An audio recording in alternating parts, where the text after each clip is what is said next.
All right, we're back. Episode 5, 4, 3, 6, 4, 4, 4. Feels like 4. 4. It's bounce back week. Yep.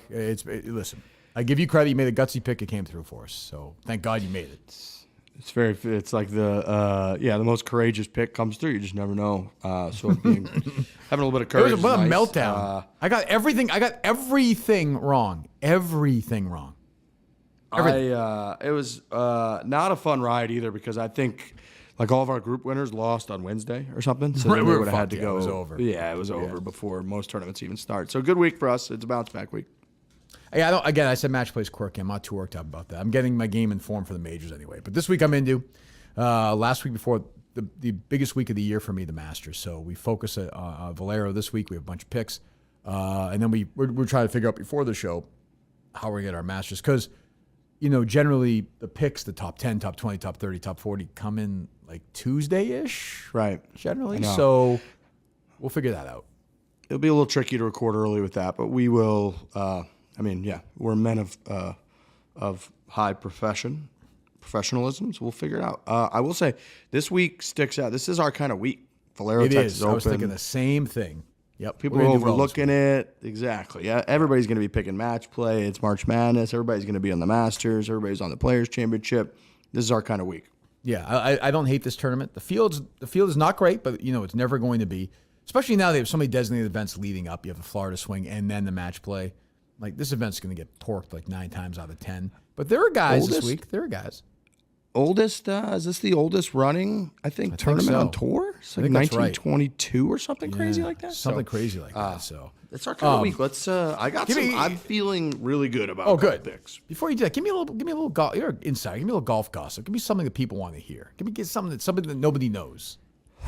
I think that you're going to see in the next couple months some negative stuff come out about from Live people. Yeah, that feels inevitable at this point. Yeah, it just feels, it just feels so like I was looking at Cam Smith at the Masters odds. I think he's like 4th or 5th, but like I have no idea if he's playing well. Like I don't know what his stats are. I don't know what he's doing. I don't know how Neiman's. I have no idea. The only way would be if somebody was just cleaning up on the Live Tour, which right. they're not even doing that. Even the Cam Smiths are playing fine over there. So who the hell knows? It'd be best for somebody who covers golf for a Live guy to win the Masters. That'd be great. Yeah, compete at least, yeah. All right, so, okay, that's interesting. I like that. All right, so we have our picks. I have 3 and maybe a 4th. One I think is maybe you're going to think is wild, but I actually feel pretty good about. But I'll let you go first per tradition, though we struggled last week. But go ahead. Yeah, we did. The first week we were great, so I'm a little bit inclined to pull out a couple bits again, but I'm not going to. I'm going to go straight shooter, and I'm going to go my most confident pick thus far throughout the long storied history, much like the Texas Open, of this show. Sure. And I'm going to go Kevin Chappell, top 40. Plus 225. I don't hate that. I wasn't looking at him, but go ahead. Tell me why. Let me throw a couple things at you. I like this. I want to hear him. Throw him. Number one, he's finished tied 29th, tied 15th, tied 16th in his last 3 starts. Before that, it was like cut. Yeah, he's playing well lately. Yeah. A couple of those are opposite field events, which might sound alarming, but this is basically an opposite field event because nobody's I'm fine playing. with that. Yeah. He won here, I think, in 2017, maybe? I think that's right. Somewhere around there. Recently, yeah. Maybe last 5 years. And then my last main reason is, which I think you're going to love this as well. He posted on Instagram, I think yesterday, a quote. He said, "Keep your head up in failure and your head down in success." Okay. So bet responsibly, folks, would be my advice when you're listening to this pick. He's locked in. The only negative I can really find out of anything is that he is a Wilson guy, like Kiz switched to Wilson this year too. And I used to play a couple Wilsons. I liked him at the time, but if you look at our guy Kiz and he's chipping cross-handed, which full disclosure, I didn't know last week going into those picks. Why you're the best, yeah. I didn't know that he was chipping cross-handed. I had no idea. Nor did I. That somehow that cross that went right past us over. You feel like that? So you've seen me putt up close. I putt cross-handed a little. Like putting cross-handed to me feels natural now. Do you think if I started tomorrow, because I've tried it goofing around and it's a disaster. Do you think if I started tomorrow, because I'm a decent chipper, would I be a decent cross-handed chipper within like 6 months? It feels so weird. It feels weird. I think so. The only reason I say is because when Fitz was doing it last year, and he obviously won the Open doing it and the whole deal, I did a couple videos where I was like, fuck it, I'll try it. Yeah. And it was easier than I thought, I guess. I mean, it's still weird, but it's the cross-handed putting, I get. Spieth made it pretty famous, popular, whatever, so I get that. But the chipping is, I don't know, there's so much, every chip's different. So that's why I feel like you need more feel, and that takes it just feels like it takes some of the feel out of it. I don't know. Does Kiz like cross-hand for like a flop shot? I don't know, man. The first time I saw it was that huge chip in the first 17th match hole against Hideki, 17th hole. I was going to puke when I saw that. We fucking picked him. I was like, oh, what are we doing here? So that was an oversight. That was a miss. Our bad on that one. That was fine. Okay. So Kevin Chappell is what? Plus 225 to finish top 40. Okay. I'm going to give you a top 30 finish. This is kind of my wild one, okay? Plus 550 to finish in the top 30. Finished in the top 10 last week at Punta Cana. Made a cut in another event this year. It's not a full-time tour status. Last time he played this event, I believe he finished 4th. That was 2016 or 17. T4, 2016. Top 30, plus 550, Rickie Barnes. Off a top 10 last week in Punta Cana. Top 30 plus 550. Just make the cut, Rickie, and have a decent weekend. Now, I read a story about him today. He obviously doesn't have full-time status on tour. He's a part-time real estate salesman in Denver, Colorado. Not a big deal, but he's playing decent this year. And he was talking about it. He was in Puerto Rico. I think he finished 33rd, he said. Phoenix, I think he said he missed a cut by a shot. He's not, and again, top 10 last week. He was a shot back with 9 holes to go in that tournament that Wallace won. For me in this course, he finished 4th last time he played. Plus 550 for a flyer? Like a total flyer? Top 30? I'm doing it. I am doing it. Rickie Barnes. Am I mistaken, or is he also a Wilson guy, or at least has been at times? He has been in the past, right? Yeah. Remember, famously he's an amateur. He won the amateur. Yeah. Played with Tiger the year Weir won the first 2 rounds and like outplayed Tiger. Led in that weird Lucas Glover U.S. Open by 1,000,000 shots and screwed that up. Yeah. So, you're right, Bethpage. The 2010 Masters, Phil won. He was in the mix for a while. For a while, he was a pretty good player. Totally lost like people have, but he's starting to play here and there. Again, like I would not bet responsibly on this one, but plus 550 for a guy who finished in the top 10 last week, I'm doing it. Rickie Barnes. I bet you did not expect that pick. No, I didn't even know. Yeah, I thought, again, he had taken a different career choice, which it sounds like he has. So it's all real estate, like all top golf. What are the chances that we'd be 2 Wilson guys through 2 picks so far? I'm not confident about that, but that's okay. I don't know how that's okay. much that speaks to the success of this show, but I like it. I like flyers. Go ahead. My next pick is not a flyer. If it weren't for the only winner out of this entire broadcast from last week being a pretty gutless pick and obvious choice and a one of the more popular players chosen, then I wouldn't do this, but obviously it was, so I got to try to go back to at least something that we can get a winner on. I feel really good about this. I'm going to go the orange fella. I'm going to go Rickie Fowler. He's going to be on TV, so you're going to get to watch. Story of the week. Show every Story shot. of the week. Yep. I'm not picking him to win. Obviously, everybody's going to want to talk about that. Wins, get to the Masters, the whole deal. I'm going to take Rickie Fowler. Top 20 is plus money. It's plus 110. He's made 10 cuts and 11 starts this year. He's got 3 top 10s. Well. He's got 6 top 20s, so he's playing well, much better. Weak field relative to the rest. So I don't need to explain it too much further. I think most people listening know who Rickie Fowler is. So I'm going to go Rickie. Top 20 is plus 110. Did you ever think, given he's playing better, he's obviously never won there, that's why he's trying to play. They don't do it a lot. They did it for Els not that long ago, like the very end, gave him 1 more year. I did wonder if the Masters would toss him. Remember the PGA did a couple of years ago. I wonder if they were going to toss him because he's playing better, like throw him an exemption. They almost never do it. That'd be a weird one. Do they usually try to categorize it as something when they do that? Or do they just send like for years, because remember the world rankings used to be so goofy. Like there were years where like guys in the top 10 in the world, because remember the Masters you have to win. Like Davis Love famously in 95, I think he was ranked like 6th or 7th in the world and wasn't eligible for the Masters until he won the week before. So back then it was like guys like Seve and they didn't play the tour. But now, yeah, it's weird. Like I think Els's last Open Championship one ran out and they basically tossed him like a thanks for whatever thing. But yeah, I don't think they're going to do that. I can see it at the Open or at the U.S. Open because they can kind of sneak it in. It's 150 whatever field, full field. The Masters, it just feels like I couldn't remember if Ernie and if they came up with something of like he did They might this, have. They might have. But for this one, it would just be, oh, he's popular and playing a little bit better, so we're gonna let him in. Like that doesn't really. Right. I don't see him doing that. No. You wouldn't So want them to Fowler. do that. There's no way. No. God, no. I'd lose my mind. God, no. I just don't know. They had dude perfect crawling around the course, taking dumps in the friggin' raised creek a couple of years ago. So what do I know? You know what I mean? Jesus. Yeah, I do. That was I want. You know, I'm friends with Fred Couples.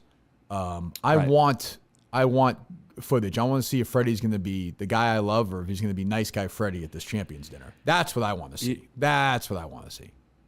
Yeah, is he going to be Twitter Freddie or is he going to be nice guy Freddie? Fist bump. I think he's going to be fist bump. I think it'd be fist bump Freddie. I think is what you're going to get. Yeah. You can't be happy about the 13th hole. Expansion with Freddie's history on that hole. He historically struggles mightily on that hole. Did eagle it on Saturday in '98, whatever. We don't need to talk about that. I mean, he's had birdie in 2006 final round against Phil. I mean, I can go after. I mean, he hooked one into the creek that day and got extremely lucky. And he's windy. I think he had one year where he bogeyed it all 4 rounds. 1 year. It's a tough par 5. It's long. Tough par 5. Longer. Keep my. I might pick a 63-year-old who's riding a cart in the Champions Tour to win the Masters next week. So bet responsibly next week, especially when you listen to this show.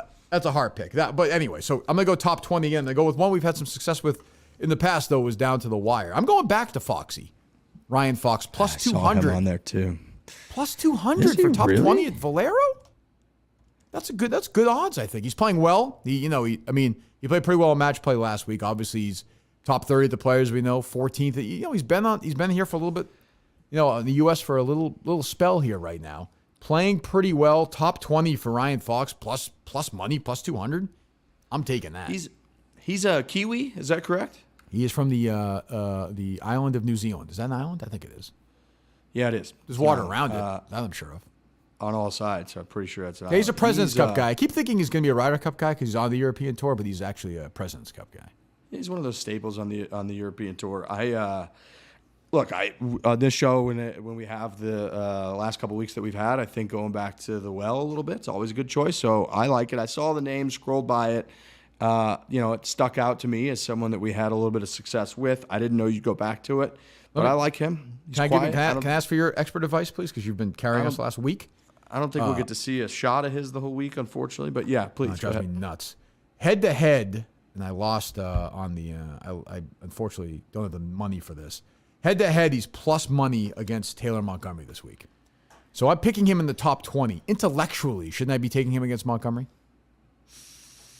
Montgomery's playing. I know he's playing well. I know he's playing well. And I had that great head to head Fitzpatrick pick against JT a couple of weeks ago when he made a 14 on the second hole. But still, I'm still Fitzpatrick completely stinks.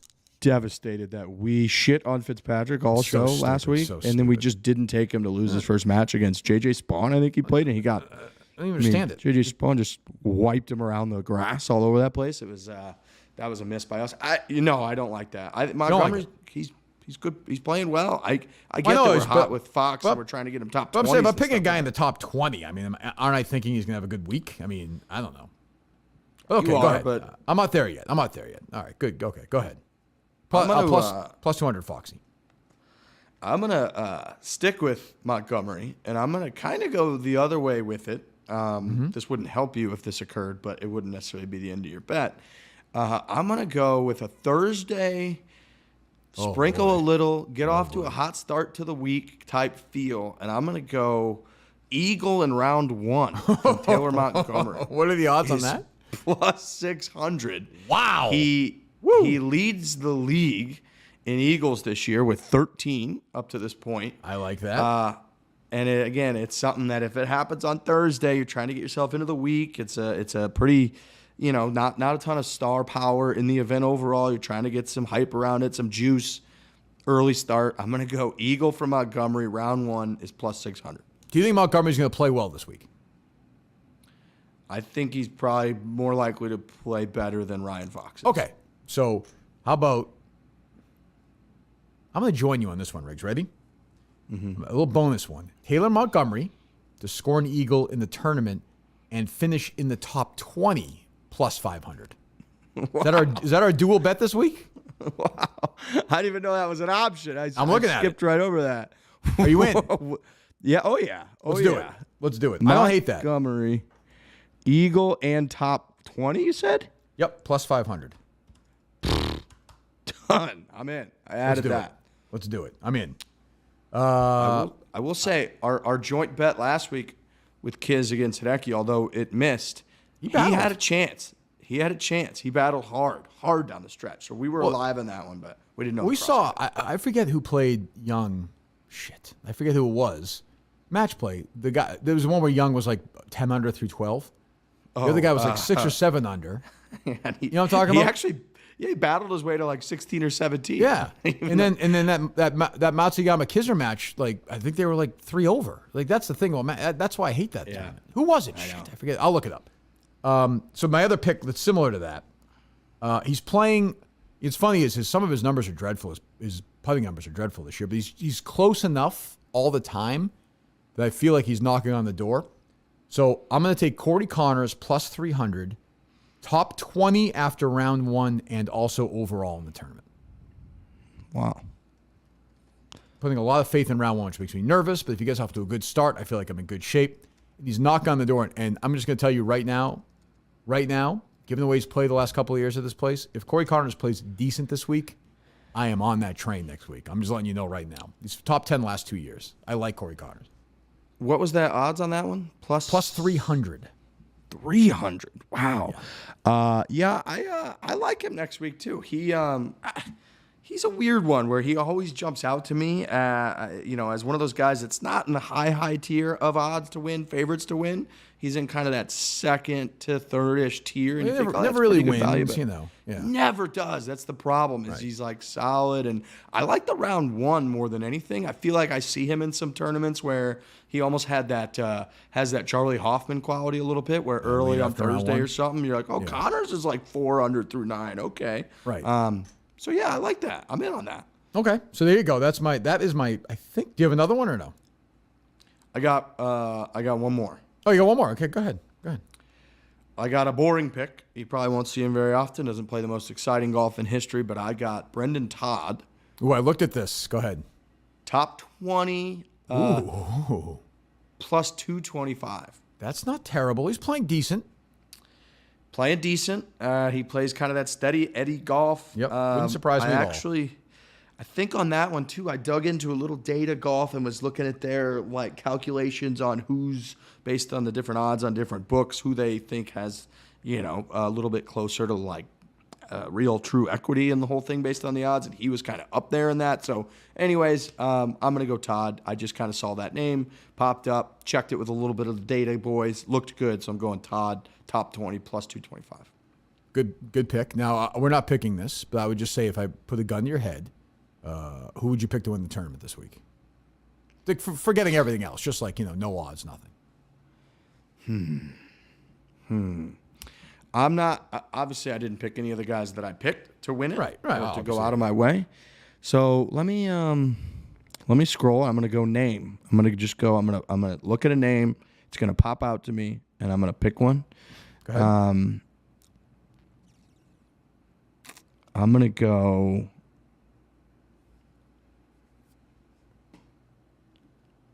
Take your time, Riggs. Oh, wow. Oh, you don't want me to hurry? Okay, I'll be good then. Good. You know who I almost put some money on was Adam Schenk. He's playing okay. But he actually has been playing. I'm going to go Nick Taylor. That's what I was going to say. I was literally going to say that. Yeah, right. I swear to God. I swear to God. I swear to God. I swear to God. He's 45 to 1. Then why don't we fucking pick him then? We're picking him. We got to sprinkle some on that. Yeah, low. We're not. Again, when we pick winners, we're going. This is for me. I don't know about you. The one I feel least confident about. But we both. Yeah. I mean, this was. Wow. You really had that? That's I like swear a to God. Sheet that we could I swear confirm. to God. No, but I just asked a question right there. I looked at Nick Taylor. I said Nick Taylor. Gut feeling. Total gut pick. Amazing. I like it. That's our pick, Nick Taylor to win. Have you picked him once or twice so far this year for top 20? I might have picked him. He might have maybe he screwed me over once. I looked at Davis Riley, but after I'm so down on him after a couple weeks ago. Like, he makes me sick. I cannot take Davis Riley. I can't do it. I can't do it. So what's you have? So this is up in like an hour, I think. Yeah, well, live. Yeah, how's also up in an hour while we're live. Right. How's what? I imagine your guy Colin will be able to get that up in an hour live in real time. Snap. I mean, Riggs a couple of days ago, he was running the place with 2,000 people screaming, dancing. Congrats crying, on what sounded and looked like an incredible live show. I don't think I've ever seen that much positive reaction to anything. I do want to say, as someone, you're part of it. Thank you. Yeah. Yep. No problem. Happy to contribute. It was a very stressful performance by me, but the experience of it from my vantage point, what I would imagine pretty much everybody who's not there and just sees it on social, is incredibly bizarre because it just I would think stuff just kind of leaks out, and it's not chronologically, it's not in any kind of order, and it's like I see you in like a casket, and then I see you like choking yourself with a belt, and then there's water, and then you're hugging people, and then you're on the balcony, and it just kind of leaks out over the course of a few hours. And it was a Saturday night, so I'm out having cocktails, and I'm like, what is going on? It is an incredibly bizarre thing to experience through Twitter, but it sounded incredible. The reviews looked really well done. So congratulations to you guys. Well, we're going to announce the next couple of days, August 5th, we think is going to be one again this summer, similar one. You're going to be on the East Coast, we think, at that time. August 5th. Let me look at this. I would love. I mean, you're obviously welcome. We would love to have you there. To be you're a busy there. man. Yeah. You're in New York. 5th. God knows I'm going to try to come to that. That looks like something I might be able to do right now. I'm definitely going to try to come to that. Excellent. So, all right. So Colin will have the graphics up with all the picks, right, Dave? Yep. Thumbs up. He feels good about that.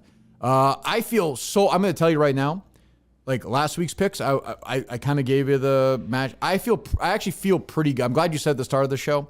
Like, I was like, well, this is kind of our world now. We're back home. Like the scrappy underdogs, the kind of dig through the dirt, find the guy pick. I feel like we're going to have a good week. A really good week.